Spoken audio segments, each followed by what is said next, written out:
Casual talk. நான் Eric. நான் Felix. தனிமையிலே தனிமையிலே இனிமை காண முடியுமா? நள்ளிரவினிலே சூரியனும் தெரியுமா? ஓ தனிமையிலே. என்ன கமெண்ட் இருக்கானோ? எதிர்பார்க்கலையா? உங்க கேள்விக்கு எனக்கு பதில் இருக்குங்க. சொல்லுங்க, கண்டுபிடிச்சிட்டீங்களா? ஆமா, முடியாதுங்க. மனிதன் தனிமையா இருப்பது நல்லதல்ல அப்படின்னு சொல்லிட்டு ஆண்டவர் ஏற்ற துணையை உருவாக்கினாருங்க. அப்புறம் ஏன் இந்த ஃபர்ஸ்ட் லேடி ஏவாளால நம்ம இப்படி விழுந்து போய் கிடக்குறோம்? ஒருவேளை ஃபர்ஸ்ட் லேடி விழுகலன்னா செகண்ட் லேடி விழுந்திருப்பாங்க. அவங்க யாருமே விழுகலன்னா நாம விழுந்திருப்போங்க. அப்படியா? இதுல ஃபர்ஸ்ட் லேடிக்கு மட்டும்தான் பங்கு இருக்கா, இல்ல ஆதாமுக்கும் இருக்கா? ஆதாமுக்கு பங்கு இல்லாமல் இருந்திருக்காது. நான் நினைக்கிறேன் ஆதாம் ஃபோனை ஸ்க்ரால் பண்ணிக்கிட்டு யூடியூப் பார்த்துக்கிட்டு ஒய்ஃபுக்கிட்ட பேசாமல் இருந்திருக்கலாம். அவங்க போர் அடிச்சுட்டு என்ன பண்ணுறதுன்னு தெரியாமல் எனக்கு பேசுறதுக்கு ஆள் இல்லையேன்னு சொல்லிட்டு அப்படியே வாக்கிங் போயிருக்கலாம். அந்த ஏதேன் தோட்டத்தில் வாக்கிங் போகும்போது தனியாக ஒரு பெண் வராங்களேன்னு சொல்லிட்டு சர்ப்பம், அன்றைக்கு இருந்த எல்லா சகல மிருகங்களிலும் சர்ப்பமானது தந்திரமுள்ளதாக இருந்தது என்று வேதம் சொல்லுகிறது. தந்திரமா ஏவாள்கிட்ட பேசியிருக்கலாம். தனிமையா இருக்கக்கூடாது. யாரும் தனிமையா இருக்கிறத விட 2 பேர் சேர்ந்து இருக்கிறது நல்லது. 2 பேர் சேர்ந்து இருந்தாதான் சூடு உண்டாகும் என்று சொல்லப்பட்டிருக்கிறது. அப்ப தனிமையா இருந்தா குளிர்ல காணாம போயிடுவாங்க. தனிமையா இருந்தா பிசாசு அட்டாக் பண்றதற்கு நிறைய வாய்ப்பு இருக்குதுங்க. அதான் துணை இல்லாத வாழ்விலே சுகம் வருமா? வராதுங்க. அது அந்த துணை இல்லாத வாழ்விலே சுகம் வராது. ஏற்ற துணை இல்லைன்னா இன்பம் வராதுங்க. அதனாலதான் ஆண்டவர் ஏற்ற துணையை உருவாக்கினார். சரி, ஏன் அந்த லேடி இப்படி ஒரு விழுகையில கொண்டு போகணும்? பாருங்க, ஏவாள் தனியா நடந்து போறாங்க. அந்த சர்ப்பம் தந்திரம் உள்ளது என்று சொல்லப்பட்டிருக்கிறது. புதிய ஏற்பாடுல பார்க்கும்போது பிசாசினுடைய தந்திரங்கள் நமக்கு தெரியாதவைகள் அல்லவே என்று பவுல் சொல்லுகிறார். அந்த பிசாசு என்ன பண்ணுறான் பாருங்க, ஏவாள் தனியாக வரனால பார்க்கில் தனியாக நடந்து போகிற பெண்ணை பார்த்து பேசணும்னு நிற்கிறான். அப்போ தனியாக போகிற பெண்கள் யாராவது ஒருத்தர் பேசுறதுக்கு வல்னரபிளாக இன்றைக்கும் இருக்கிறார்கள். ஒத்துக்கிறீங்களா? ஒத்துக்கிறேன். அதே மாதிரி தனியாக போகிற ஆண்கள்கிட்ட பேசுறதுக்கு பெண்களும் ஆயத்தமாக இருக்கிறார்கள். அதையும் ஒத்துக்கலாம். எப்பவுமே ஆண்கள் தான் அஃபெண்டர்ஸ் மாதிரியும் பெண்கள் தான் விக்டிம்ஸ் மாதிரி நினைக்கக்கூடாது. பல இடங்களில் பெண்களால் ஆண்களுக்கு வந்த ஆபத்துகளுக்கும் ஆதாரங்கள் உண்டு. சரி, இந்த இடத்துல தனியாக அவங்க போகிறாங்க. சாத்தான் தந்திரமாக இருக்கிறான். அவன் 3ஆம் அதிகாரம் 1 வசனத்தில் என்ன சொல்கிறான்னு கேட்டால், தனியாக சும்மா காற்று வாங்க கூட போகக்கூடாதா? பல பெண்கள் மாமனார் வேண்டாம், மாமியார் வேண்டாம், ஹஸ்பண்டோட அண்ணன் தம்பி அக்கா தங்கச்சி இருக்கக்கூடாது, வாங்க தனி கொடுத்தனம் போகலாங்கிறாங்க. ஆதாம் ஏவாளுக்கு மாமனாரும் இல்லை, மாமியாரும் இல்லை, அண்ணன் தம்பியும் இல்லை, 2 பேரும் ஒன்றா இருக்க வேண்டியது தானே. அங்கேயும் தனியாக போகிறாங்க. இந்த இடத்துல தனியாக இவங்க போகும்போது சாத்தான் பார்க்குறான். சரி, நவ் ஷி இஸ் அலோன், நம்ம பேசி பார்க்கலாம் அப்படின்னு சொல்லிட்டு அந்த ஸ்திரீயை பார்த்து சர்ப்பம் என்ன கேட்குறான்னா, நீங்கள் தோட்டத்தில் உள்ள சகல விருட்சங்களின் கனியையும் புசிக்க வேண்டாம் என்று தேவன் சொன்னது உண்டோ என்றது. அவன் பாருங்க, ஹாய் அப்படி சொல்லல, திரும்ப ஹாய் தான் சொல்லுவாங்க. அல்லது ஹவ் ஆர் யூ அப்படின்னு கேட்டால் ஃபைன்னு சொல்லியிருப்பாங்க, ஃபாரின் ஸ்டைலில். ஆமாம், அல்லது எப்படி தமிழில் கூட கேட்கலாங்க, எப்படி இருக்கீங்கன்னு கேட்கலாம், நல்லா இருக்கேன்னு சொல்லலாம். ஆனால் இவன் ஒரு எஸ்ஆர் நோ கொஸ்டின் கேட்குறாங்க. தேவன் சொன்னது உண்டோ அப்படின்னு கேட்குறான். அதனுடைய அர்த்தம் என்னன்னா, he is creating a doubt in Eve's mind. பிசாசு முதலாவது என்ன பண்ணுவான்னா, ஒரு ஸ்டேட்மெண்ட் சொல்ல மாட்டான், ஒரு கொஸ்டின் கேட்பான். அந்த கொஸ்டினில் உங்களுக்கு டவுட் வரும். டவுட்டை கிரியேட் பண்ணுறான். பிற்காலங்களில் இதே சாத்தான் தான் தனியாக இருக்கிற இயேசுவினிடத்திலும் கேள்வி கேட்டு அவர் எப்படி ஓவர் கம் பண்ணாருங்கிறத பின்னால் பார்க்கலாம். அப்போ தனியாக இருக்கும்போது நம்ம கூட பிசாசு மாதிரி மற்ற ஒரு ஆளுங்க கூட இப்படி நம்மளை டிஸ்டர்ப் பண்ணலாம். பிசாசினுடைய இன்ஃப்ளூயன்ஸில் ஆட்கள் கூட டிஸ்டர்ப் பண்ணலாங்க. இது ஆதாம் காலத்தில் இல்லை இயேசு காலத்துலன்னு இல்லை, இப்போ கூட தனிமையாக இருக்க இவங்க கிட்ட இந்த மாதிரி தொந்தரவுகள் நடக்க வாய்ப்பு இருக்கு. An idle man's mind is devil's workshop. அப்போ நம்ம வேற வேலை இல்லாமல் இருக்கும்போது பிசாசு கொஞ்சம் வேலையை காட்டுவாங்க. இதில் அவன் டவுட்டை கிரியேட் பண்ண உடனே ஈவ் என்ன சொல்கிறாங்கன்னா, ஸ்திரீ சர்ப்பத்தை பார்த்து, நாங்கள் தோட்டத்தில் உள்ள விருட்சங்களின் கனிகளை புசிக்கலாம், ஆனால் தோட்டத்தின் நடுவில் இருக்கிற விருட்சத்தின் கனியை குறித்து தேவன் நீங்கள் சாகாதபடிக்கு இதை புசிக்கவும் இதை தொடவும் வேண்டாம் என்று சொன்னார் என்றாள். அவங்க கேட்டது ஒரு சின்ன கொஸ்டின் தாங்க. புசிக்கக்கூடாதுன்னு சொன்னாருன்னா என்ன சொல்லியிருக்கணும்னு நினைக்கிறீங்க? ஆமாம், புசிக்கக்கூடாதுன்னு சொன்னார். ஆனால் இவங்க ஒரு பெரிய லென்த்தி ஸ்டேட்மெண்ட் சொல்கிறாங்க. ஆமாம். அந்த லென்த்தி ஸ்டேட்மெண்ட்டில் ஒரு தவறான இன்ஃபர்மேஷனும் சொல்கிறாங்க. ஆண்டவர் அதை தோட்டத்தின் நடுவில் இருக்க விருட்சத்தின் கனியை புசிக்கக்கூடாதுன்னு தான் சொன்னார், இவங்க தொடவும் கூடாதுன்னு சொன்னார்னு சேர்த்துக்கிட்டாங்க.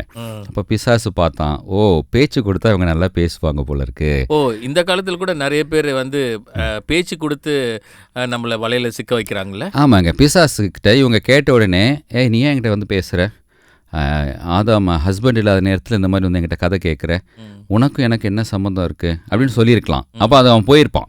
அப்போ பிசாசுக்கு எதிர்த்து நில்லுங்கள், அவன் உங்களை விட்டு ஓடி போவான். நீங்கள் பேச்சு கொடுக்க ஆரம்பித்த உடனே, ஓ இவங்க பேசுவாங்க போல இருக்குன்னு ஒரு டவுட்டை கிரியேட் பண்ணுறான். அவங்க பேசினதுக்கப்புறம் அவனுக்கு இன்னொரு இன்ஃபர்மேஷன் கிடைக்குது, இவங்க நல்லா லென்த்தியாக பேசுவாங்க போல இருக்கு, பேசுறதுக்கு ஆள் இல்லை போல இருக்கு, அவங்க வீட்டுக்காரர் பேச மாட்டேன்றாரு, அப்போ நாம் பேசுனா அவங்க அட்ராக்ட் ஆகிடுவாங்க, அவங்க பேச விரும்புகிறாங்க. ஏன்னு கேட்டால் அவங்க ஆண்டவர் சொன்னதுக்கு மேலே கொஞ்சம் எக்ஸாஜரேட் பண்ணாங்க. இப்போ ஆண்டவர் அதை புசிக்கக்கூடாதுன்னு தான் சொன்னார், இவங்க தொடவும் கூடாதுன்னு சொன்ன உடனே ஷீ இஸ் வல்னரபிள்னு தெரிஞ்சுக்கிட்டு, நீங்கள் அதை புசிக்கும் போது சாகலாம் மாட்டீங்க, நீங்கள் அதை சாப்பிட்டா தேவர்களை போர் மாறிடுவீங்க அப்படின்ட்டு டவுட்டில் ஆரம்பித்தவன் இப்போ ஒரு ஸ்ட்ராங் ஸ்டேட்மெண்ட்டை ஆண்டவருக்கு எதிராக சொல்கிறான். ஆண்டவர் என்ன சொன்னாருங்க, இதை புசிக்கும் நாளில் சாகவே சாகவா என்னாரு. இவன் சொல்கிறான், இதை சாப்பிட்டீங்கன்னா சாக மாட்டீங்கன்ட்டு.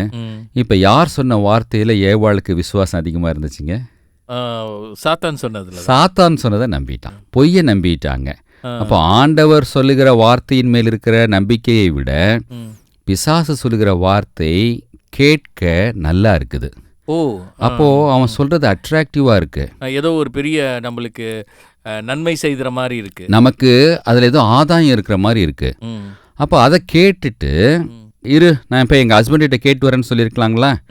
இல்லை நான் இதை ஆண்டவர் சொன்னதுக்கு எதிராக செய்ய மாட்டேன்னு சொல்லியிருக்கலாங்களா? சிலர் சொல்கிறாங்க, ஆதாமுக்கிட்ட ஆண்டவர் சொல்லும்போது ஏவாள் உருவாக்கப்படவில்லை, ஆதாம் தான் சொல்லியிருப்பாரு அப்படின்ட்டு. ஆதாமாவது சொல்லியிருக்காருல்ல, அந்த விஷயம் தெரியுது, அதனால தான் எக்ஸாஜரேட் பண்ணியிருக்காங்க. இருந்தாலும் let me check with my ஹஸ்பண்டுன்னு கேட்கல. இதை சாப்பிடுன்னு சொன்ன உடனே அவங்க யூஸ் பண்ணுற வார்த்தையை பாருங்க. அப்பொழுது ஸ்திரீயானவள், அந்த விருட்சம் புசிப்புக்கு நல்லதும் பார்வைக்கு இன்பமும் புத்தியை தெளிவிக்கிறதும் இச்சிக்கப்படத்தக்க விருட்சமுமாய் இருக்கிறது என்று கண்டு. அதில் சொல்லியிருக்க வார்த்தையை பார்த்தீங்களா? இந்த நாள் எங்கே வருது? பார்க்கில் தனியாக இருக்கிற பொண்ணுகிட்ட நம்ம போய் பேசும்போது பார்க்க இன்பமாக இருக்குது. இன்றைக்கு பல பாவங்கள் செஞ்சுதான் இன்பத்தை பெற்றுக்கொள்ளணும் இல்லை, பார்த்தாவே இன்பமா இருக்குது, இச்சிக்கப்படத்தக்கதா இருக்கிறது. இது எல்லாம் பார்த்து இந்த பாவம் தான் ரொம்ப பெரிய பாவம் இது. ஆமாங்க, இதை கண்டு அதன் கனியை பறித்து புசித்து, ஃபர்ஸ்ட் ஆஃப் ஆல் ஆண்டவர் சொன்னதுக்கு எந்த மரியாதையும் கொடுக்காம, அவங்க வீட்டுக்காரர்கிட்ட போய் செக் பண்ணாமல், வீட்டுக்காரரும் இவரும் ஒன்றாய் சேர்ந்து பிசாசை விரட்டாமல், பிசாசு சொன்னதை நம்பி அப்படியே கேட்டு அவங்க புசிச்சிட்டாங்க. ஆண்டவர் என்ன சொன்னாருங்க, புசிக்கும் நாளில் நீ சாகவே சாவாய். இவங்க சாகலை. இப்போ பிசாசு சொன்னது உண்மையை மாதிரி தெரியுது அவங்களுக்கு.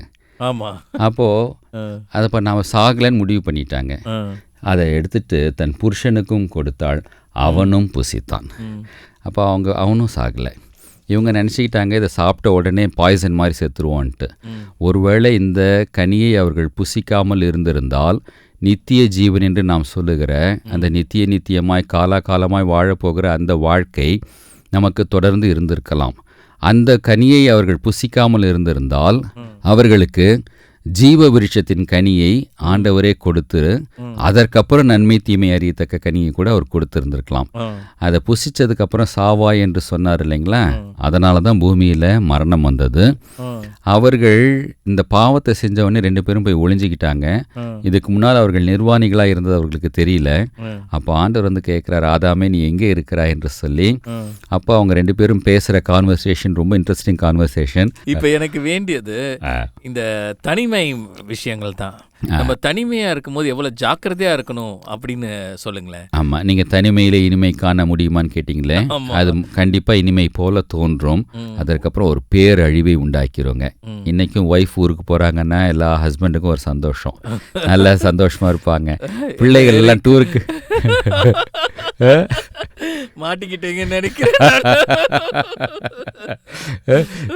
ஆரம்பத்துல நல்லா தான் இருக்கும், பின்னால பேரழிவை உண்டாக்கி விடும். மனித இனமே அன்றைக்கு தான் கீழே விழுந்ததுங்க. இன்றைக்கு வரைக்கும் ஆதாமின் பாவத்தால் எல்லோருமே நாம் பாவம் செய்ததாக கருதப்படுகிறோம்.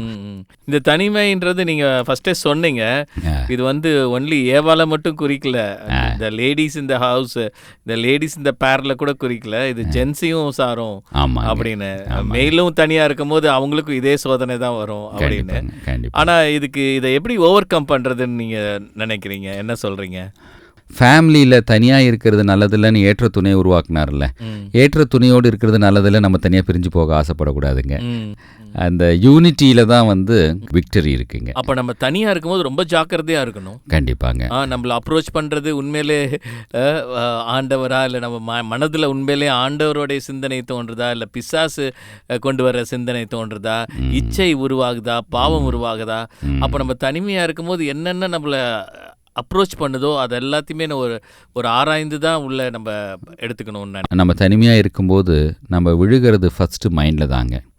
ஃபஸ்ட்டு நம்ம மனசில் விழுந்துருவோம், அப்புறம் தான் ஃபிசிக்கலாக விழுகிறதுக்கான வாய்ப்பை தேடுவோம். அந்த மனதில் விழுகிறதுக்கான நேரம் வரும்போது தப்பிச்சு எந்திரிச்சு ஆதாம்கிட்ட ஓடிட்டா இந்த பிரச்சனை வராமல் பார்த்துக்கலாம். முந்தி நம்ம இப்போ தனிமையான தனிமையாக இவளை விட்டு பிரிஞ்சு வாக்கிங் போகிறதுன்னு பேசணும். ஆனால் இப்போ வீட்டில் உட்காந்து தனிமையாக ஃபோனை நோண்டும் போது கூட ஒரு பிசாசு ஈஸியாக நுழைகிறானே இப்போ உள்ள. இது நீங்கள் சொல்கிறது ரொம்ப உண்மைங்க, இதை மறுக்க முடியாது. இன்றைக்கு புதுசாக நம்முடைய கரங்களில் புது வடிவத்தில் சில விஷயங்கள் இருக்கே தவிர, எண்ணங்களில் நீங்கள் சொன்னீங்களே, தனிமையாக இருக்கும்போது பல 1000 ஆண்டுகளுக்கு முன்னாலேயே எண்ணங்களில் கீழே விழ முடியுங்க. தாவீது பாருங்க, தனியாய் அவர் உப்பரிகையில் நடந்து போயிட்டு இருக்கிறார். கூட அவங்க ஒய்ஃப் போயிருந்தாங்கன்னா என்ன பண்ணியிருப்பாரு? கீழே வந்திருப்பார் பேசாமல்.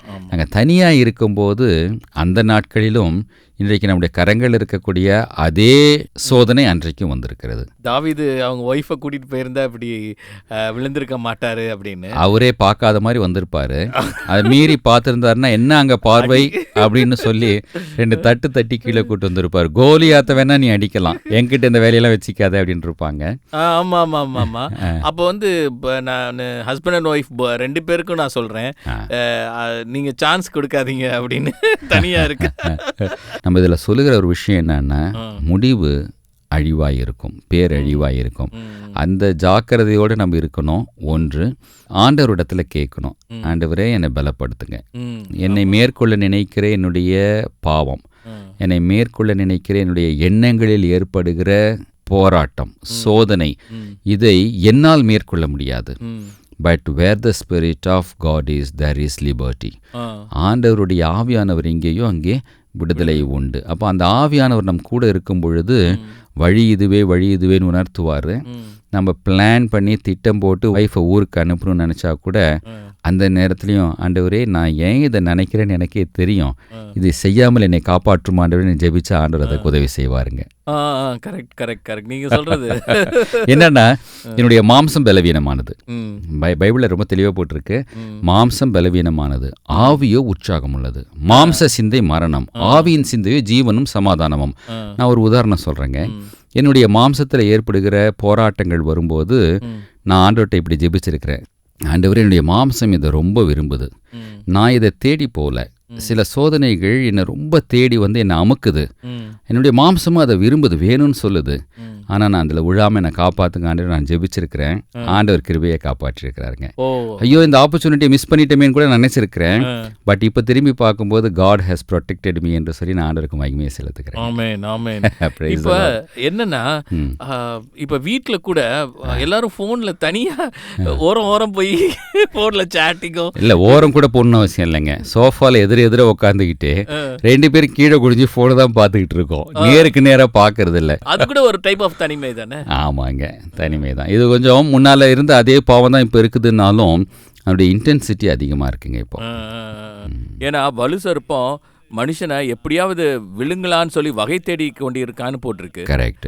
ஸோ அவன் புது கேஜெட்ஸ் வழியாகவும் புது மெத்தட்ஸ் வழியாகவும் வந்து இந்த மனு குலத்தை, இந்த நம்ம மனிதர்களை, நம்ம கிறிஸ்தவ சமுதாயத்தை, நம்ம கிறிஸ்தவர்களை வில தள்ளுறதுக்கு ரொம்ப போராடிக்கிட்டு இருக்கான். கரெக்ட். அதை நம்ம புரிந்து கொள்ளணும். இன்னொரு முக்கியமான விஷயங்க, குமாரன் உங்களை விடுதலை ஆக்கினால் மெய்யாகவே விடுதலை ஆவீர்கள். தெளிவாக ஒரு விஷயம் தெரிஞ்சுக்கணுங்க. இப்போது இந்த பாவம் செய்கிறதற்கான ஆப்பர்ச்சுனிட்டி எனக்கு இருக்குது, எனக்கு ஆர்வமும் இருக்குது. ஆனால் செய்யக்கூடாதுன்னு நான் கண்ட்ரோல் பண்ணிகிட்டு இருக்கேன். அதுக்கும் குமாரன் உங்களை விடுதலை ஆக்கினால் மெய்யாகவே விடுதலை ஆவீர்களுக்கும் வித்தியாசம் இருக்குதுங்க. ஆண்டவர் என்னை விடுதலை ஆக்கிட்டா அந்த ஆப்பர்ச்சுனிட்டியும் இருக்கலாம், ஆனால் செய்யக்கூடிய ஆர்வம் இல்லாமல் ஆண்டவருக்கு நிற்க வேண்டும் என்று வாஞ்சையோடு வைராக்கியமாய் அதை கடந்து போகவும் கர்த்தர் கிருபை செய்வாருங்க. இப்போ நீங்கள் ஆண்டவருக்காக நம்ம நிற்கணும்னு சொல்கிறீங்க, சந்தோஷமான விஷயம். ஆனால் சிலரை இந்த திருமண உடன்படிக்கையை உடைக்கிற அளவுக்கு இழுத்துட்டு போதே. நம்மளுடைய மாம்சம் பலவீனம் உள்ளதுங்க. அந்த இடத்துல நம்மளுடைய ப்ரேயர் எப்படி இருக்கணும் அப்படின்றத நான் உங்களுக்கு சொல்லி கொடுத்தேன். எனக்கே கூட அதில் ஆர்வம் இருக்கலாம், ஆனால் நான் பாவம் செய்யாமல் என்னை காப்பாற்றும் ஆண்டவரின் ஆண்டவரத்தில் ஜெபிக்கும் போது ஜெபத்திற்கு பதிலளிக்க ஆண்டவர் உண்மையிலவராக இருக்கிறார். யோசேப்பு நினச்சிக்கோங்க, இளம் வயதில் அவர் ஒரு பயங்கரமான சோதனையை கடந்து வருகிறார். ஏற்கனவே அதற்கு முன்னால் அப்படிப்பட்ட சோதனைகள் அவருக்கு வந்திருக்கிறது. அவருடைய மனசும் மாம்சமும் என்ன விரும்பினது நமக்கு தெரியாது. ஒருவேளை இது நல்லா இருக்குதேன்னு நினச்சிருக்கலாம், இதில் ஒரு இன்பம் இருக்கிறதாகவும் அதில் ஒரு எக்ஸைட்மெண்ட் இருக்கிறதாகவும் நினச்சிருக்கலாம். ஆனால் அவர் என்ன சொல்கிறாரு, இந்த வீட்டில் உன்னை தவிர என்னுடைய எஜமான் வேற எதையுமே விலக்கி வைக்கல அப்படின்னு சொல்லிட்டு உங்கள் வீட்டுக்காரருக்கு ஏன் நீ துரோகம் பண்ணுறேன்னு அந்த டோன் எடுக்கல. தேவனுக்கு முன்னால் நான் பாவம் செய்வது எப்படி என்று சொல்லி ஆண்டவருக்கு பயந்து அவர் தீமையை விட்டு விலகி ஓடுகிறாருங்க. அப்போ ஆண்டவருக்கு பயப்படுகிற பயம் எப்போ வருது அவருக்கு? வேதத்தில் சொல்லியிருக்கு, யோசேப்பு சிறைச்சாலையில் இருக்கும்போது கர்த்தர் அவனோடு இருந்தார்னு சொல்லப்பட்டிருக்கு. அப்போ ஆண்டவர் நம்மோடு இருக்கும் பொழுது தப்பி செல்லவும் அதை மேற்கொள்ளவும் கர்த்தர் கிருபை செய்வாருங்க. ரோமர் 8 சொல்லியிருக்கு, கிறிஸ்துவின் அன்பை விட்டு நம்மை பிரித்திட யாரால் கூடும்? நிகழ்காலமோ வருங்காலமோ நிர்வாணமோ நாச மோசமோ பட்டயமோ கிறிஸ்துவின் அன்பை விட்டு என்னை பிரித்து விட முடியாது. இது எல்லாவற்றிலும் முற்றிலும் ஜெயம் கொள்ளுகிறவர்களாக உங்களை மாற்றுவார் என்று வேதம் சொல்லுதுங்க. அப்போ நான் ஜெயிக்கிறது இல்லைங்க, என்னை ஜெயம் கொள்ளுகிறவராய் அவர் மாற்றுகிறார். நான் என்னை சுத்தப்படுத்திக்கிறது இல்லைங்க, சுத்த ஜலத்தினால் அவர் என்னை கழுவுகிறார். அப்பொழுது நான் சுத்தமாக விளங்குவேன். ஆனால் சிலவங்களை பார்த்தீங்கன்னா, என்னால் தனிமையாக இருந்தாலும் என்னால் ஜெயிக்க முடியும், அந்த போராட்டத்தை என்னால் ஜெயிக்க முடியும். அதாவது ஒரு ஆணோ ஒரு பெண்ணோ தனியாக இருக்கும்போது அவங்களுக்கு ஆப்போசிட் செக்ஸ் அவங்க கூட வந்து பேசும்போது, தனிமையாக அவங்க கூட இருக்கும்போது என்னால் சோதனையை மேற்கொள்ள முடியும் அப்படின்னு நினைக்கிறாங்க. அவங்க அதை மேற்கொண்டுருவாங்களா? அப்படி சொல்லுகிறதே ஆண்டவரை நம்பாமல் நம்முடைய பலத்தை நம்புகிறோம் என்ற அர்த்தம். அந்த மாதிரி பல சூழ்நிலைகளில் நானும் நின்றுக்கிறேங்க. பல சூழ்நிலைகளில் நான் நின்றுக்கிறேன் என்று சொல்லி நான் எப்பொழுது பெருமைப்பட்டனோ அப்போ ஒழுகக்கூடிய சூழ்நிலை எனக்கு வந்திருக்குதுங்க. அதனால் நம்முடைய மாம்சத்தை நம்பி நம்மளால் ஜெயிக்க முடியாதுங்க. நம்ம கர்த்தரை நம்பி கர்த்தருடைய பலத்தால் ஆண்டவருடைய வல்லமையினால் நம்ம பாவத்தை மேற்கொள்ள வேண்டுமே அல்லாமல் என்னுடைய பலத்தினால் இதை முடியும்னு சொன்னால் உன்னால் முடியாதுங்கிறது ஒரு நாள் காமிச்சிருவாருங்க. இப்போ நான் அப்படி சொல்ல மாட்டேங்க. அடிபட்டிருக்கேன் நான். அப்போ அப்படிப்பட்ட சூழ்நிலையில் நம்மளுடைய ஃபோக்கஸ் ஆண்டவர் மேலே இருந்ததுன்னா நம்மளால் அதை ஜெயிக்க முடியும்னு நினைக்கிறீங்களா? விசுவாசம் தாங்க. ஆண்டவர் என்னை தாங்க தப்புவிக்க வல்லவர் என்பதை விசுவாசிக்கும் போது, இப்போ பாருங்கள், ஒரு பையனை இயேசுவிடத்தில் கூப்பிட்டு வராங்க. அந்த பையனுக்கு சொல்லும்போது சில நேரங்களில் தண்ணீரிலும் சில நேரத்தில் அக்கினியிலும் அவனை தள்ளுதுன்னு சொல்கிறாரு. அப்போ ஆண்டவர் சொல்கிறாரு, இந்த ஜாதி பிசாசுகள் ஜபத்தினாலும் உபவாசத்தினாலும் அன்றி வேறு எதுலேயும் போகாது. தண்ணியில் தள்ளுகிற ஒரு ஆவி, இன்றைக்கு நிறைய பேர் தண்ணி அடிக்கிறாங்க. நெருப்பில் தள்ளுகிற ஆவி, ஆண் பெண் உறவுகளை சொல்லும்போது பஞ்சும் நெருப்பும் போலன்னு சொல்லுவாங்க. ஆ. இது ரெண்டும் நம்மால் மேற்கொள்ள முடியாதுங்க. ஓ. இப்படி பல விஷயங்கள் நம்மால் மேற்கொள்ள முடியாதுங்க. ஆ. அப்போ நம்ம பலன்னால கண்டிப்பா முடியாதுங்க. மாம்சத்தில் நம்ம இருக்கிற வரைக்கும் எந்த வயசுலையும் அது முடியாதுங்க. ஓ. சிலர் சொல்கிறாங்க வயசாயிடுச்சு இவருக்கு என்ன இப்படின்ட்டு, ஆ. சாகிற வரைக்கும் இது மாறாதுன்னு பலர் சொல்கிறாங்கங்க. ஆ. அப்போது ஆண்டவர் கொடுக்குற பலத்தினால மாத்திரமே நம்மால் ஜெயம் கொள்ளுகிறவர்களாய் மாற முடியுமே அல்லாமல், ம். நம்முடைய முயற்சியில் ஒருவேளை வெளியரங்கமாய் பாவம் செய்யாமல் இருக்கலாம். ம். அதனால் நம்ம பரிசுத்தவான்களோ நீதிமான்களோ அல்ல. ஓ. ஆ. ஒரு பாஸ்டர்ஸ் மீட்டிங்கில் நான் நடந்த ஒரு அனுபவத்தை சொல்கிறேங்க. ஆ. பாஸ்டர்ஸ்லாம் ஒரு 4-5 பேர் இருந்தோம். ம். அப்போது நான் சொன்னேன், இயேசு சொன்ன அந்த வார்த்தையில், ஒரு பெண்ணை இச்சையோடு பார்த்தா அவளோடு விபச்சாரம் செய்தாயிற்று என்று சொல்லப்பட்டிருக்கிறது. ம். அது ஆண்டவர் does he really mean that அப்படின்னு கேட்டேன். ஆ. எல்லா ஊழியர்களும் சொன்னாங்க, ஆமாம் இதில் என்ன கேள்வி, ஆண்டவர் சொன்னது தான், அது விபச்சாரம் தான் அப்படின்னாங்க. ஆ. அப்போது ஒருவேளை ஒருத்தன் விபச்சாரம் பாவம் செஞ்சிட்டா அவனுக்கு ஆண்டவர் ஒரு அடி கொடுக்குறாருன்னு வச்சுக்கோங்க, ஒரு 10 அடி கொடுக்குறாருன்னு வச்சுக்கோங்க, அதுதான் அவருடைய தண்டனைன்னு வச்சுக்கோங்க. ஒரு பொண்ணை பார்த்துட்டாலும் இச்சையோட பார்த்துட்டாலும் அதே 10 அடி தண்டனை கொடுப்பாரான்னு கேட்டேன். கண்டிப்பாக கொடுப்பார், 2 ஒன்று தான் அப்படின்னாங்க. அப்போ ஏங்க அவன் பார்த்துட்டு தண்டனை வாங்கணும், செஞ்சுட்டே வாங்கிக்கலாமேன்னு கேட்டேன். அப்போ என்ன சொல்ல வரீங்க அப்படின்னாங்க. ஆண்டவர் அதை சொல்லலைங்க. அவர் என்ன சொல்கிறாரு, உங்களுடைய பார்வையில் எண்ணத்தில் கூட பாவம் செய்யாத அளவுக்கு நீங்கள் வளருங்க. ஃபிசிக்கலாக பாவம் செஞ்சால் அது வேற, உங்களுடைய வளர்ச்சி அதுக்கு நேராக இருக்கணும் அப்படிங்கிறத ஆண்டவர் கோட் பண்ணுறாருங்க.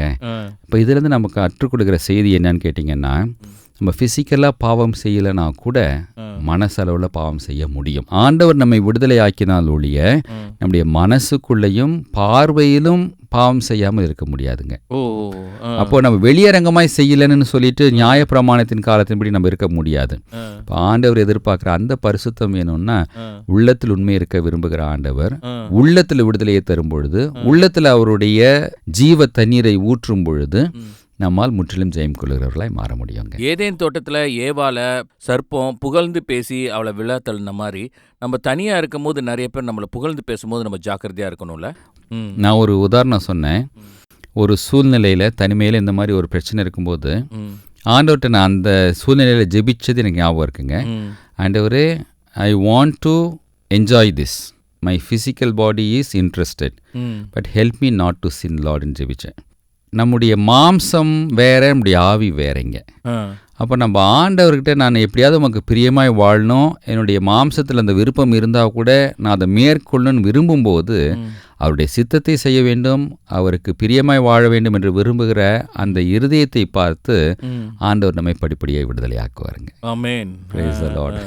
அப்போ எப்பயுமே தனிமையிலே இனிமை காண முடியாது அப்படித்தானே? அதுதான் உண்மைங்க. அந்த தனிமையில் இனிமை காண முடியாதுங்கிறதுல, தனிமையாக இருக்கிற நேரத்தில் சோல்மேட், நம்முடைய ஆத்தும நேசர், நம்முடைய லவ்வர் ஆஃப் அவர் சோல் ஆண்டவரோடு நம்ம பேசிக்கொண்டே இருக்கும்போது ஃபிசிக்கலாக நம்ம தனிமையாக இருந்தாலும் ஸ்பிரிச்சுவலாக நம்ம ஆண்டவருடைய துணையோடு இருக்க முடியுங்க. ஆமென். ஆமென். ஆமென். இன்னைக்கு பேசினது ரொம்ப நல்லா இருந்தது. ஏன்னா நம்ம ஃபிசிக்கலாக நம்ம எல்லாமே ஒரு மெச்சூரிட்டியில் இருக்கும் போது இந்த மாதிரியான காரியங்கள் சின்ன காரியங்களில் நம்ம அதை பற்றி பேசாமல் தவிர்த்துக்கிறோம். பட் இன்னைக்கு அதை பேசினது கொஞ்சம் தெளிவாக இருக்குது. நம்ம எப்படி நம்மளை பாதுகாத்துக்கணும், ஒரு உறவு முறையில் இருக்க ஒரு ஹஸ்பண்ட் அண்ட் ஒய்ஃபு, ஒரு குடும்பத்தில் இருக்கிற ஹஸ்பண்ட் ஒய்ஃபு, பிள்ளைங்க, இவங்க எல்லாருமே எப்படி பாதுகாக்கப்படணும்னு நீங்கள் அருமையாக சொன்னீங்க. நன்றி. தேங்க்யூ. God bless you.